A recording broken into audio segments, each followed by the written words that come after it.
Dalhin doon, magsunog tayo. Basura. Tension! Yes! Ganado. Ganado. Ayan. Kailangan na ipak. Oo. Ayun mga kababayan, nandito ang buong puwersa ng Team Daddy Frankie. Alam ko, isa rin to na nagkakaroon ng hindi maayos na kaisipan dahil sa gulo, sa dumi, sa daming basura. Kaya tutulungan natin ang bahay na ito, pamilyang ito. Turuan natin sila paano maglinis. Linisin natin, pangunahan natin, no? Turuan natin sila maglinis. Yung mga basura lang, kunin dyan, tapos lagay doon para lumiwanag yung bahay nila. Ito, yung nililinisan niya. Pwede siyang tulungan. Oo, pwede siyang tulungan. Kasabay ng pagliwanag ng bahay, kasabay din ng pagliwanag ng buhay. Tama. Di ba? Tama. At magkaroon tayo ng masagana na buhay. Tama. Di ba? Bawasan natin yung basura. Ayun, yung malis na dyan. Magbawas tayo basura, guys. Yun ang maitutulong natin sa kanila. Ayan, oh.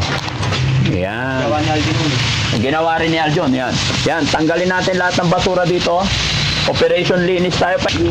Sa lulo ko po, yung ulok ko nandito sa ilalim. Baka makagat ka ng ahas dyan, bro, ha? Wala po. Siksik at tumaapaw na pag-asa ang hatid niya. Okay, very good. Si Aljon. Okay. Ay, Si Alvin, okay lang siya, okay lang. okay lang siya. Yung naglilinis na siya. Marunong magluto yun sa Alvin. Marunong magluto. Very good. Kumusta ka dyan, Aljon? Diyan ka sa madilim. Walang problema dyan kay Alvin. Huwag kayo mag-alala sa kanya.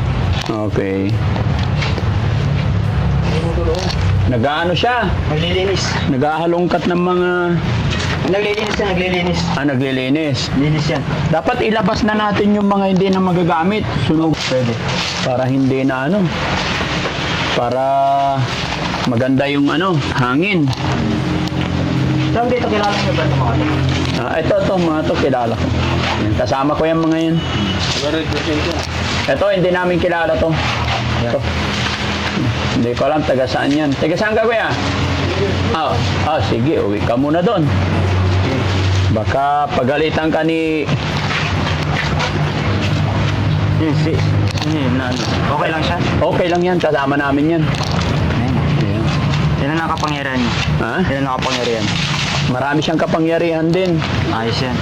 Nice to meet you. Ayan. Dito lang. Diyan ka lang. Siya si Kuya Oliver. Siya. Kuya Oliver, kaibigan natin. Ano nararamdaman mo? Wala. Bakit? Sige lang. Sige, hayaan niyo lang. Ayan lang siya. Para ma-relax siya.